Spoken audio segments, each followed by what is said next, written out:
I'll tell you what's happening over there, and it's real simple. Obama at the G20 is a slow surrender of the United States and its national interests.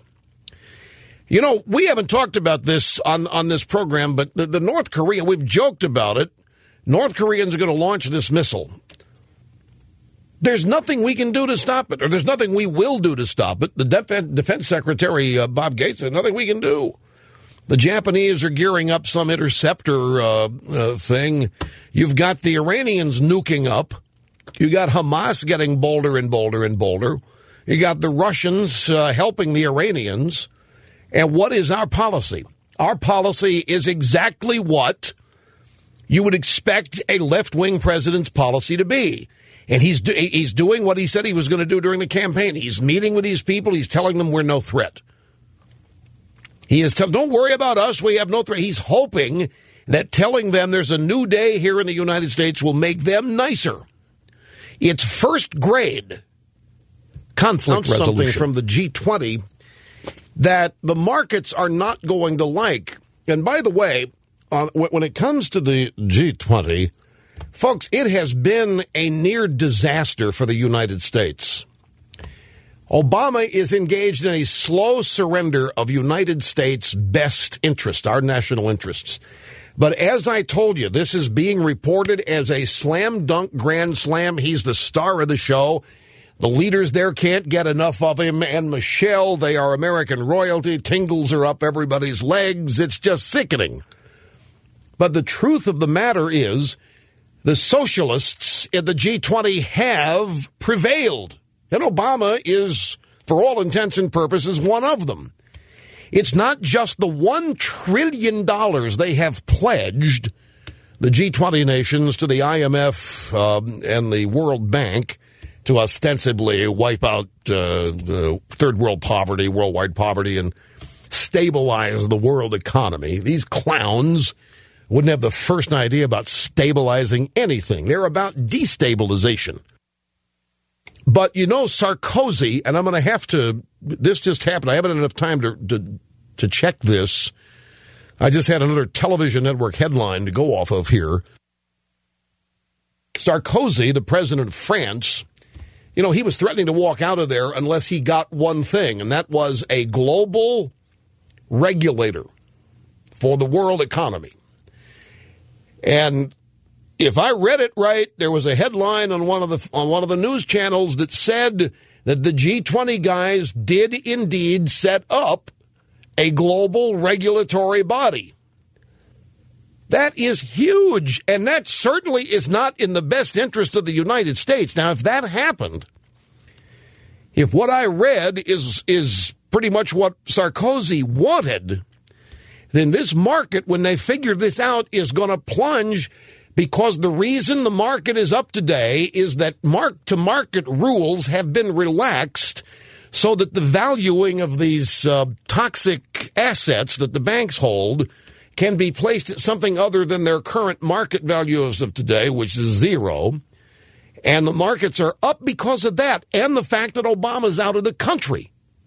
Well, let's see. Nicolas Sarkozy did not walk out of the G20 summit. Angela Merkel has made no news whatsoever. Yeah, what was all the pre-pub? Well, he's stepping into a hornet's nest. Sarkozy's threatening to walk out. Merkel put the kibosh on Gordon Brown's spending plan. Wow, this is going to be a big problem. I said, folks, it's already done. You're not going to put 20 eggheads in a room and come up with thousands of pages of agreements in 2 days. It's already done, and Obama's going to be the star. It's already done. And that's exactly how it's happening right now. Greetings. Great to have you. Rush Limbaugh, the EIB Network, the Limbaugh Institute for Advanced Conservative Studies. Here is President Obama saying he defied the pundits and achieved G20 success. In the days leading up to the summit, some of you in the press, some commentators confused honest and open debate with irreconcilable differences. But after weeks of preparation and 2 days of careful negotiation, we have agreed on a series of unprecedented steps to restore growth and prevent a crisis like this from happening again. Now, this is just hilarious. It was all done before he got there, and the press teed him up. See, part and parcel of this is the press reporting. Oh, he's going to have problems. Sarkozy may walk out. Merkel's put the kibosh on Brown. Oh, he's heading into a hornet's nest over there. It could be a disaster. The press teed him up, and now he's giving his closing remarks. He overcame the pundits. He overcame the commentators.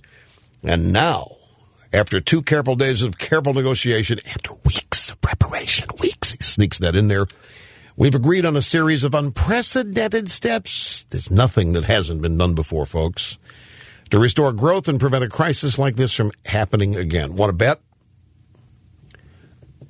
How many times in the 90s did Clinton say, we fixed the business cycle problem? A lot of times. They haven't fixed anything.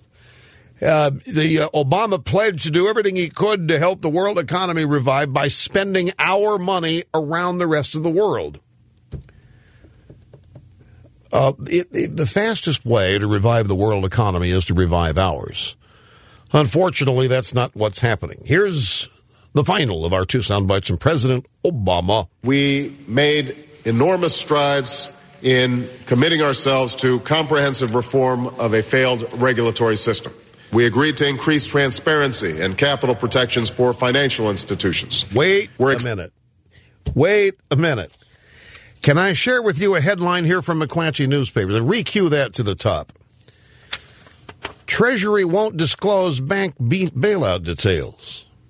The massive programs designed to rescue the nation's financial sector are operating without adequate oversight, with vague goals and limited disclosure of their details to the taxpayers who are paying for them, government watchdogs told a Senate panel on Tuesday. This is the kind of transparency that he fought for us over at the G20. I mean, he just said here, play this, play it again. We made enormous strides in committing ourselves to comprehensive reform of a failed regulatory system. Yeah. We agreed to increase transparency and capital protections for financial institutions. We're extending supervision to all systemically important institutions, markets, and products, including hedge funds. We'll identify jurisdictions that fail to cooperate, including tax havens, and take action to defend our financial system. This was all reported before this started. This is what Sarkozy wanted. This is what Sarkozy threatened to walk out over. This was already tax havens, hedge funds. They're going to raise taxes. They're going to go out and create new tax cheats in order to get money from them. They're going to spend and spend and spend and spend. This is a global socialist big-time maneuver. Here's the rest of it. We will reestablish the Financial Stability Forum with a stronger mandate, and we will reform and expand the IMF and World Bank so they are more efficient, effective, and representative. Okay, you've been warned. You have been warned. All of these global institutions just got much bigger. For all this talk that our sovereignty has not been ceded with this global regulator, I listened to that bite and all of that. We've done this and we've done that, and we've identified jurisdictions that fail to cooperate. Well, who's going to determine who fails to cooperate? You're going to need a regulator. We have done this. It sounds like a global regulator to me. Meanwhile, again, the Treasury Department will not disclose bank bailout details despite Obama's promise moments ago in London of all of this transparency coming out of the G20. Is this all? There's going to be such a giant backlash to this at some point. Trust me on this, folks. Because all these agreements, all these things that are happening, they're going to have, a practical reality. There will be practical applications of these things that will affect everybody's lives in this country in ways that people can't imagine yet.